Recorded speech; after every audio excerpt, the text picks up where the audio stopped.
ನಮಸ್ಕಾರ ಕರ್ನಾಟಕ. ಮತ್ತೊಮ್ಮೆ ನಿನ್ ಸಲುವಾಗಿ ತಗೊಂಡ್ ಬಂದೀನಿ ಸರ್. ವೈಟ್ ಕಲರ್ ನಲ್ಲಿ i20 ಮ್ಯಾಗ್ನಾ ಎಕ್ಸಿಕ್ಯೂಟಿವ್ ತಗೊಂಡ್ ಬಂದೀನಿ. Scratchless vehicle, up to date company maintained, 67,000 kilometre running vehicle ಐತ್ರಿ. ಇದು ಎಲ್ಲಿನೂ ಸಿಗಲ್ಲ, ಕ್ಲಾಸಿಕ್ ಕಾರ್ ನಲ್ಲಿ ಸಿಗ್ತೈತಿ ಸರ್.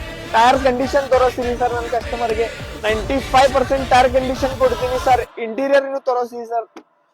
ಇದ್ ಗಾಡಿನಲ್ಲಿ ಏನೇನ್ ಬೆನಿಫಿಟ್ ಸಿಗ್ತೈತೆ ಅಂದ್ರ 2 ಏರ್ ಬ್ಯಾಗ್ ಸಿಗ್ತಾವ್ರಿ, 4 power window, power steering, AC, scratchless vehicle ಐತ್ರಿ. ಇದು ಕುಶನ್ ಹೊಸದಿದೆ. ಇದು ಗಾಡಿದ ಲೊಕೇಶನ್ ಐತಿ classic cars, Ashok Nagar, last bus stop, Belgaum ನಲ್ಲಿ ಲೊಕೇಶನ್ ಐತ್ರಿ. ಗಾಡಿ ನೋಡಾಕ ಡಿಸ್ಪ್ಲೇ ನಾಗ ನಂಬರ್ ಐತಿ. ಮೋರ್ ಡೀಟೇಲ್ಸ್, ಮೋರ್ ಅಪ್ಡೇಟ್ ಗೆ ನಂಬರ್ ಗೆ ಫೋನ್ ಹಚ್ಚಿ ನನ್ ಪೇಜ್ ಗೆ ಫಾಲೋ ಮಾಡಿ ಬಂದಿತ್ತು ಅಂದ್ರೆ ತುಂಬಾ ಚೆನ್ನಾಗಿ ಆಫರ್ ಕೊಡ್ತೀನಿ ಸರ್. 50,000 ತಗೊಂಡ್ ಬನ್ನಿ, 1 ಲಕ್ಷ ತಗೊಂಡ್ ಬನ್ನಿ, ಗಾಡಿ ತಗೊಂಡ್ ಹೋಗ್ರಿ ಸರ್. ಇವು ಡೌನ್ ಪೇಮೆಂಟ್ ನಲ್ಲಿ ಕೊಡ್ತೀನಿ.